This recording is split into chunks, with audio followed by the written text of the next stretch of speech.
Un saludo, queridos hermanos. Es el ministerio El Gozo de Jehová.com, que semana a semana traemos una clase de estudio para edificación de nuestras vidas. En el día de hoy vamos a estudiar el libro de Ezequiel. Por lo tanto, le pido de que busque su Biblia en este libro de Ezequiel. Pero previo vamos a adorar al Creador. Adorémosle, hermano.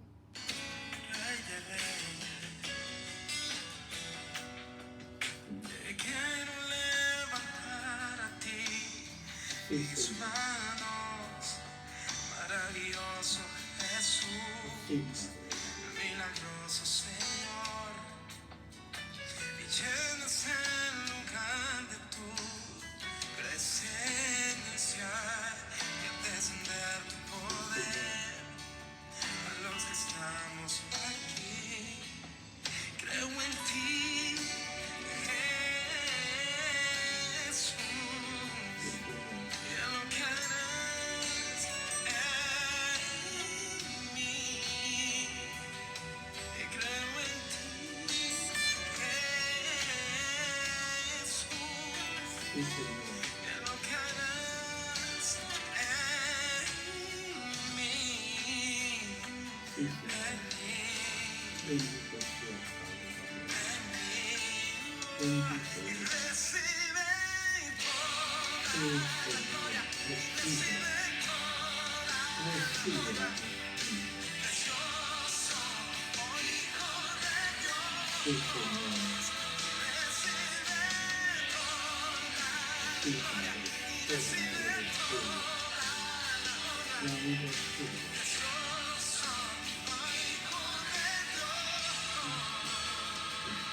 Quiero levantar a ti mis manos, maravilloso Jesús, milagroso Señor, y llenas el lugar de tu presencia y haz descender tu poder a los que estamos aquí.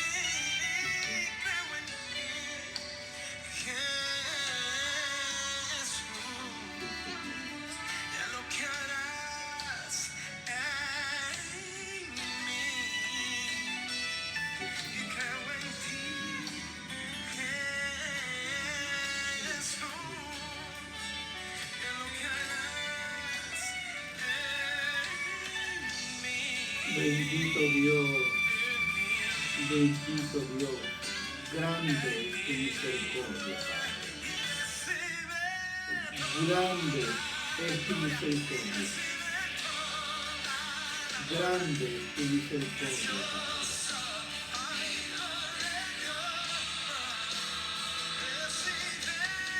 Sí, Señor.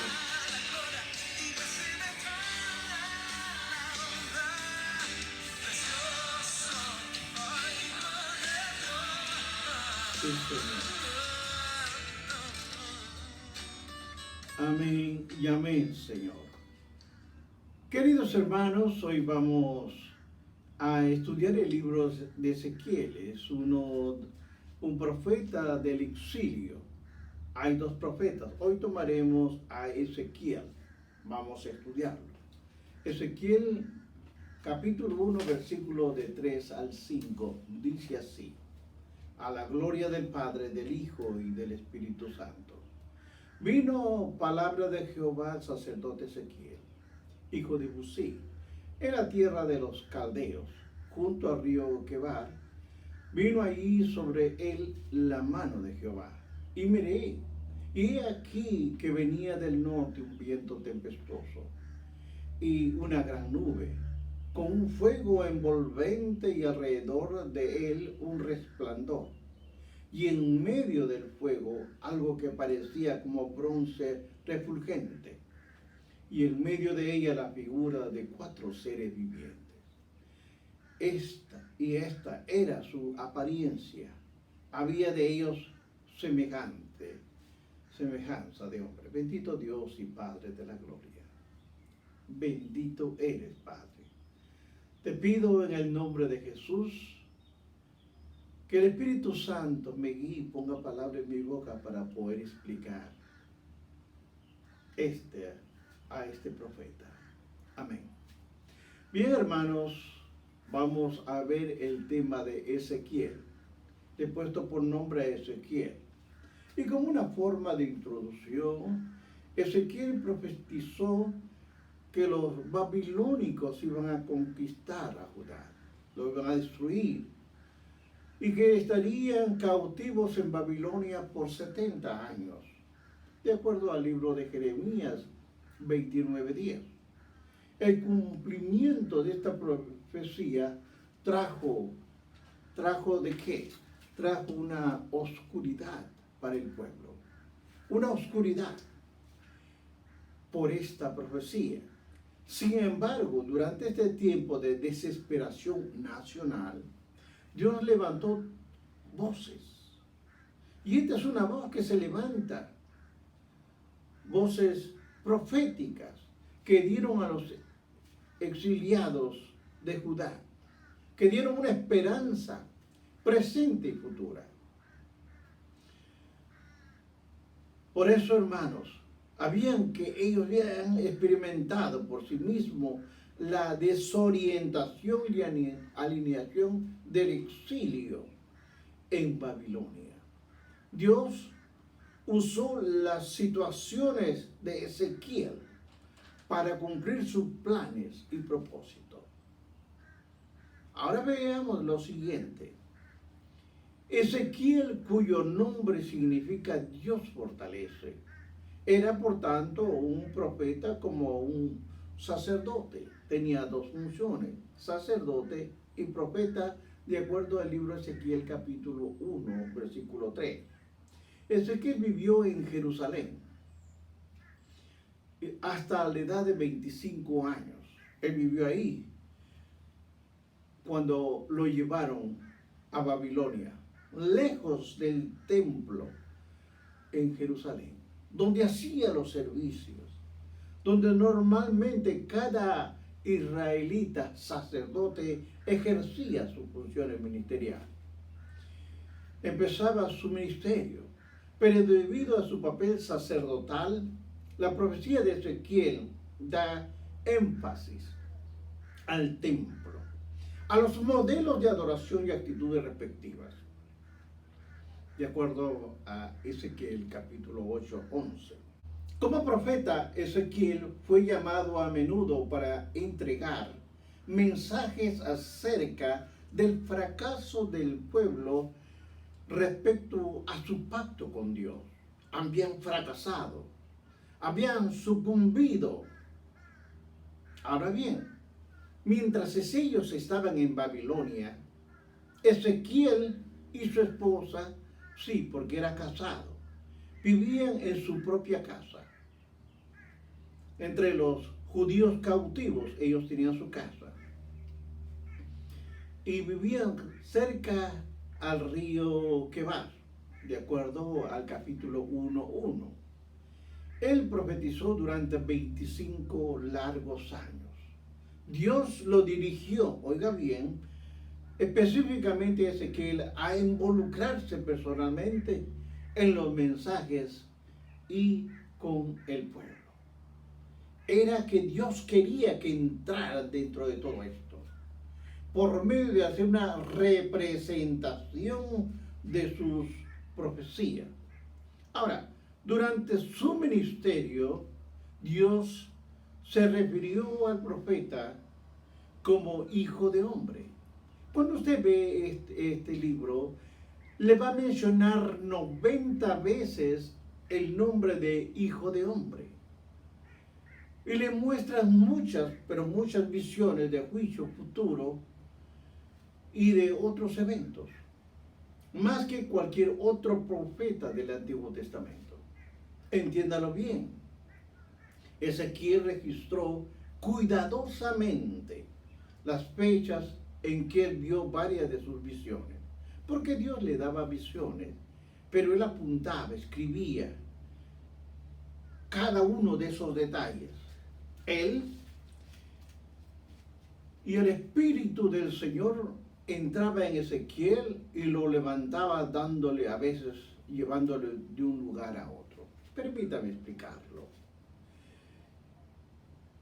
El Espíritu entró en Ezequiel y dice la palabra que lo llevaba, lo levantaba de un lugar y lo llevaba a otro lugar. Igual que yo pude contemplar en un evangelista misionero de Brasil. Él daba testimonio porque habíamos sido un grupo de pastores, ministros de la palabra, evangelistas, misioneros habían ido, y el brasileño había ido a este lugar que estaba en el Uruguay. Y él profetizaba. Decía cómo un grupo de grandes de brujos le vinieron a desafiar a él y le dijeron: si tú vas de este lugar al otro lugar, vamos a servir a tu Dios. Él se asustó, él decía, pero yo nunca lo he hecho esto. Pero dijo, está bien, voy a hacer, porque sintió en su corazón que Dios le estaba diciendo, hazlo.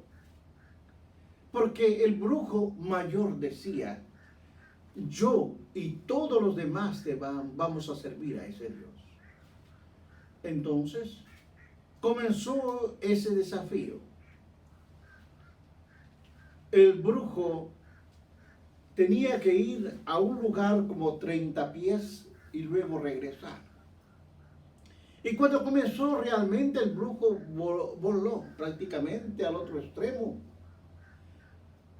Pero él se asustó. A él le llamaban el ojo de vidrio. Este brasileño le llamaban ojo de vidrio. Esto es otra historia aparte. Entonces él oraba. Señor, no permitas que este diablo se burle de mí. Y él oraba y el diablo o este brujo quería regresar y no podía. Alzaba el pie como para levantarse y regresar y no podía. Después de muchos intentos que no pudo regresar, le dijo, te toca a ti ahora. Y él, cuando le tocó el turno de volar de una forma, él no sabía cómo hacerlo. De repente sintió la mano de Dios que lo llevó a un lugar y lo trajo. Quiero explicarle con esto, que la mano de Dios lo levantó para llevarlo y traerlo. Hoy esos brujos son pastores. Se convirtieron realmente porque vieron que la mano de Dios estaba con él. Lo mismo que con Ezequiel. Hermanos, esto es real. Esto es real lo que le estoy diciendo. Ahora, quiero explicarle un poco y rápidamente cuál era el propósito para escribir todo esto, Ezequiel. Tenía dos propósitos realmente y también temas primarios. El primer punto sobresaliente era proclamar el juicio de Dios sobre Judá. Iba a venir a Judá y a las naciones que eran circunvecinas. Iba a venir el castigo de Dios. Y él estaba diciendo. Y el segundo punto importante que nos habla Ezequiel era alentar a los judíos, a los cautivos en Babilonia, con las profecías de la gloria futura del reino de Dios y la afirmación de la soberanía divina. Es que el Dios nuestro es un Dios real. Él es el Dios cuando usted cree, cuando usted vive la experiencia, sabrá que el Dios nuestro es un Dios real. Ezequiel, sin embargo, profetizó juicio para Judá y para las otras naciones. Desde aproximadamente 593 antes de Cristo hasta la caída de Jerusalén en el año 583 antes de Cristo. Él relacionó estos juicios con la autoridad de Dios. al hacer esencialmente esta pregunta. Si de veras Dios es soberano sobre todas las naciones perversas y las juzgará, y viene su pregunta. ¿Cómo puede Dios evitar juzgar a Judá, que sabe el camino, pero de forma consecuente se niega a seguirlo? Porque hay personas, hermanos, en este tiempo, que oyen la palabra de Dios, que hablan y dicen yo creo, pero no hacen la voluntad del Señor. Ellos quieren hacer para que la gente lo vea, pero no para que el Dios Supremo lo vea. Hay cosas que uno no entiende. Como Judá, sabiendo la palabra, no quería vivir la palabra, sino quería vivir la idolatría. Por eso el castigo. Por eso es que había de Dios de darle una lección. Pero debido a esto, su soberanía de Dios fue compelido a juzgar a Judá por la desobediencia del pueblo. Sin embargo, también juzgará a las naciones de alrededor. Después, en el futuro, Dios establecerá un reino que duraría para siempre, donde todo estaría bien y en paz. Él fue llamado a profetizar. Él fue llamado a decir, pero a través de imágenes vividas. Dios le mostraba y Ezequiel las cumplía. El libro de Ezequiel comienza con la visión inicial del profeta. Cuando uno ve capítulo 1, versículos 26 al 28, nos dice, vea su Biblia. Y sobre la expansión que había sobre las cabezas, sus cabezas, se veía la figura de un trono que parecía de piedra de zafiro. Y sobre la figura del trono había una semejanza que parecía de hombre sentado sobre él. Y vi apariencia como de bronce refulgente, como apariencia de fuego dentro de ella en alrededor. Desde el aspecto de sus lomos hacia arriba y desde los lomos, desde sus lomos hacia abajo vi una apariencia como de fuego que tenía resplandor alrededor, como parece un arco iris que está en las nubes el día de la lluvia. Así era el parecer de resplandor alrededor. Recuerde que esta es una visión que él estaba viendo. Ezequiel estaba mirando todo esto. Por lo tanto, Ezequiel sabía que estaba viendo la gloria del Señor. Según algunos intérpretes, el trono simboliza la soberanía y la omnipresencia de Dios. Es decir, mantienen que le mostró a Ezequiel que Dios no estaba limitado solamente a Jerusalén. Esta visión marcó el llamado a Ezequiel de profetizar a una gente rebelde como era el de Israel. Ahora bien, los mensajes de juicio que estaba mostrando, habían intenciones, habían señales, habían parábolas dentro de todo lo que le estaba mostrando Jehová. Dios le dijo a Ezequiel, más que a cualquier otro profeta que representara sus mensajes. Por ejemplo, el Señor le dijo a Ezequiel que construyera un modelo de adobe. Y este adobe que haga una rampa y que haga máquinas de derribar murallas y una plancha de hierro. Le dijo, en este adobe haz estas figuras, una rampa, a máquinas para derribar murallas y también una plancha de hierro.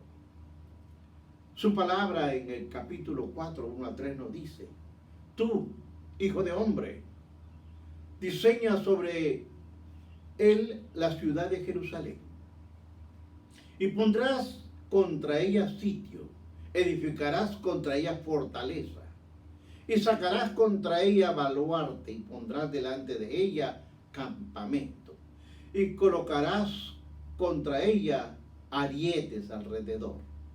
Tómate también una plancha de hierro y ponla en el lugar del muro de hierro entre ti y la ciudad.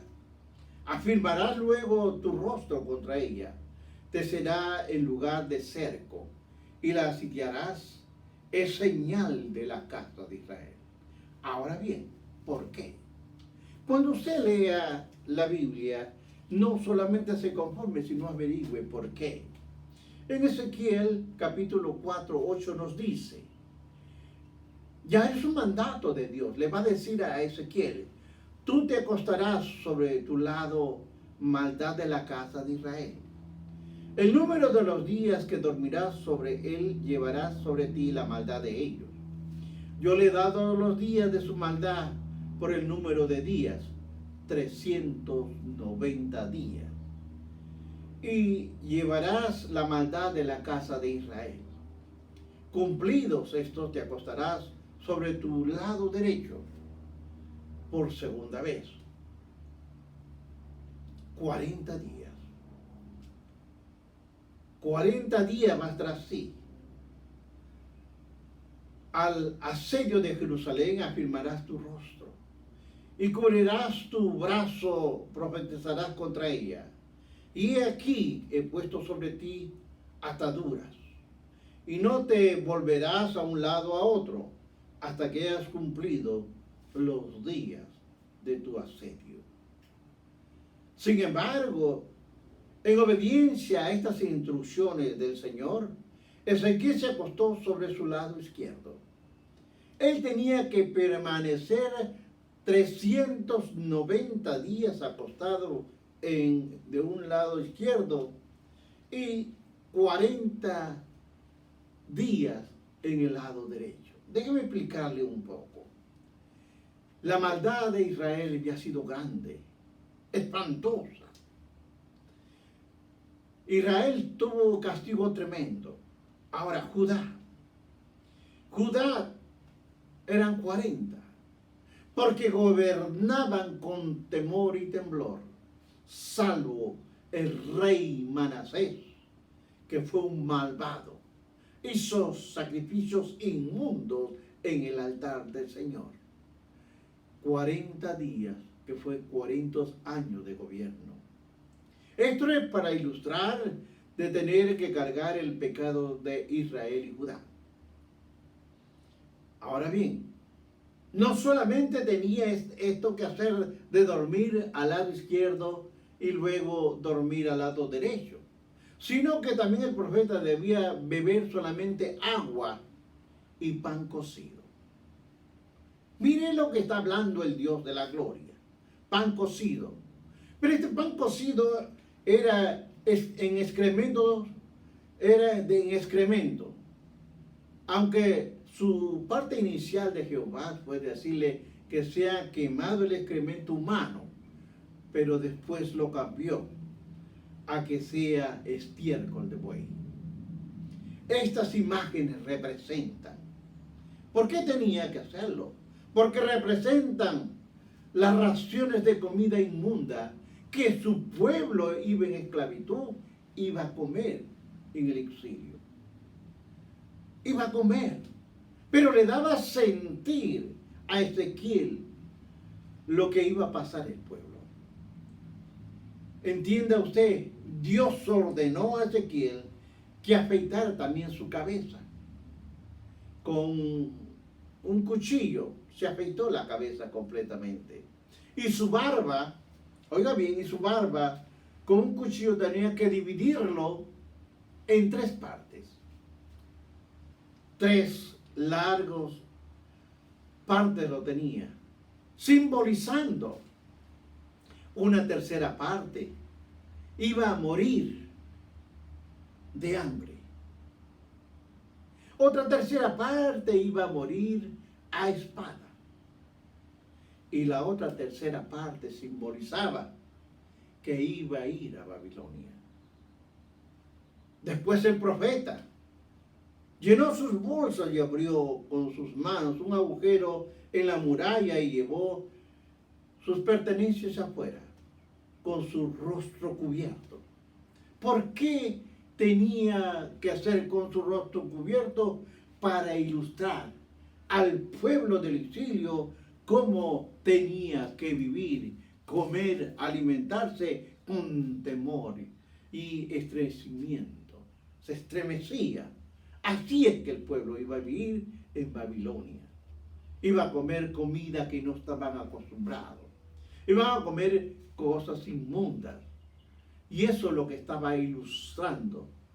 Estaba ilustrando Ezequiel cómo iban a comer con temor y estremecimiento, para demostrar la desesperación del pueblo judío en el exilio.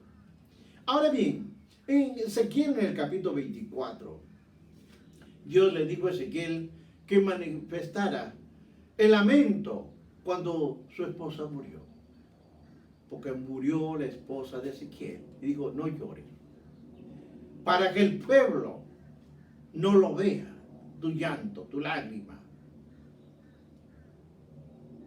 Porque el pueblo no debe aflijarse por la profanación del templo del Señor y la destrucción de Jerusalén.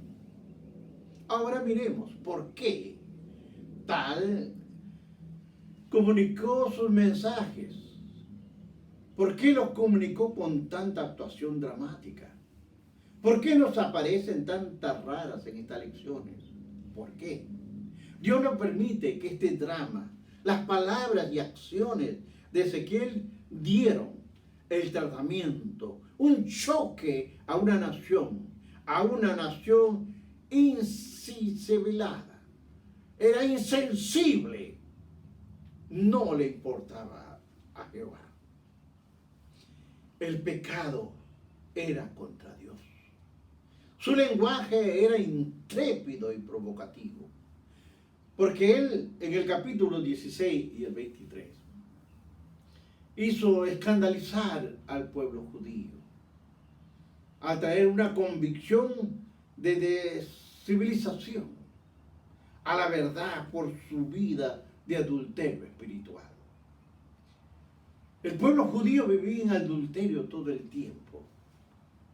No solamente por el hecho de tener una o tres mujeres, no. Vivía una vida corrupta de desesperación. Y Ezequiel tuvo que hacer traer al pueblo a su conocimiento la verdad en que vivía. Cabe anotar que entre todo esto, en el capítulo 28 también vemos al rey Tiro o Satanás. Aquí hay una pregunta, ¿es el rey Tiro o Satanás? Obviamente que en este libro hay un problema teológico, en el libro de Ezequiel, que tiene que ver con el capítulo 28. Observe bien su Biblia. Como en cualquier pasaje bíblico, debemos interpretar primero este capítulo a la luz. Sí, hermanos, de completarlo y verlo, estudiarlo, porque tiene que ver su contexto histórico, tiene que ver su contexto cultural, original, y con una manera en que el público de la época entendió su significado. Con eso en mente, los eruditos están de acuerdo que Ezequiel capítulo 28 también se refiere principalmente al rey Tiro, porque el rey Tiro era un rey malvado, se creía el Dios de la gloria. Él era el Dios en persona, él decía que era. Y obviamente Dios lo iba a castigar. Algunos creen en un significado secundario. Ellos sugieren que Ezequiel 28, este capítulo, también se refiere a Satanás y a la expulsión del cielo. Tanto Isaías 14 y Ezequiel 28 es otro pasaje que muchos evangélicos creen que describe a Satanás, porque el idioma va más allá, queridos hermanos, de lo que normalmente experimentamos, de un gobernante humano. No obstante, el versículo 12 se refiere específicamente al rey Tiro. como blanco de las palabras de Ezequiel. Además, el Nuevo Testamento no cita estos versículos, no los cita. La gran bendición material que iban a tener de parte de Dios era que su pueblo iba a ser reivindicado, iba a ser traer nuevamente una bendición en otro tiempo. Ahora, los mensajes de restauración, las promesas de renovación, el resto del libro de Ezequiel describe la futura restauración tanto de Israel y el nuevo templo. En aquel día Dios al fin dominará la paz que va a prevalecer para siempre. Así Ezequiel ofrece el mensaje de esperanza. En circunstancias de desesperación, esta sección se abre con un llamado al pueblo y a sus líderes a arrepentirse. Igual que hoy, Ezequiel llama a los pastores espirituales al arrepentimiento por cuidar de sí mismos en lugar de cuidar a las ovejas. Dios le había confiado. Dios le había dado las ovejas, no son de los pastores. Es para cuidarla, es para alimentarla. Ve el capítulo Ezequiel 34. Pero a pesar del pecado de los líderes, Ezequiel afirma que Dios será el príncipe de los pastores. Dios simboliza además su mensaje de restauración para su pueblo, mostrando a Ezequiel el valle de los huesos secos. Cuando usted lea con detenimiento Ezequiel capítulo 37, usted va a entender ante la orden de Dios que le hizo a Ezequiel profetizar a los huesos. Y cuando profetizó, ellos adquirieron carne, adquirieron piel. Y cuando volvió a profetizar por segunda vez a esos huesos secos, entró espíritu en ellos. Y vivieron y estuvieron sobre sus pies. Vea Ezequiel capítulo 37, 10. Ahora viene otra cosa. Gog y Magog. Son simbolismos en los capítulos 38 y 39. A lo largo de la historia, los eruditos han debatido acerca del significado de estos dos términos, Gog y Magog, y lo representan. Lo van a representar los términos que parecen describir el enemigo final del pueblo de Dios. También lo menciona Apocalipsis 28. También lo menciona en un contexto igualmente difícil. Podemos decir, quien quiera que sea, el poder de Dios lo va a superar todo cuando ellos se asusten, cuando ellos se junten todos contra el pueblo de Dios. El Señor dará la victoria final. Él es el que va a dar la victoria. Hoy nos da la victoria si lo buscas de corazón y fielmente. Finalmente, en el estudio vemos un nuevo templo, pero que hay algo interesante que ver. La profecía de Ezequiel incluye dos visiones del templo. Primero, cuando la gloria de Dios se retira antes de que este templo sea destruido. La presencia de Dios se retiró. Y el número dos es cuando la gloria de Dios regresa después de la restauración del nuevo templo. La presencia de Dios está de acuerdo al libro de Ezequiel capítulo 40 al 48. La cuestión de cómo interpretar los capítulos 9, estos últimos capítulos del 40 al 48, ha llegado a varios puntos de vista distintos. El primer punto de vista, estas profecías se cumplen en el retorno de la reconstrucción de Jerusalén durante los tiempos de Zorobabel, de Esdras, de Nehemías, cuando regresaron de Babilonia a Israel. Ese es el primer punto. El segundo punto, esto se cumple en el futuro, en el milenio. Y el tercer punto, las profecías se están cumpliendo. Ahora, Cristo está reinando. Cristo está reinando sobre la iglesia. Concluyo, estimados hermanos, aunque debemos estudiar los problemas muy cuidadosamente y saber que creemos lo más importante, para recordar es que Dios es soberano sobre todas las cosas. Dios es el Dios supremo. Finalmente, Él va a gobernar y va a reinar en su escatología, en su reinado final. Experimentaremos armonía perfecta, paz y obediencia de un nuevo corazón. Reconoceremos la soberanía de Dios en nuestras vidas. Dios lo bendiga.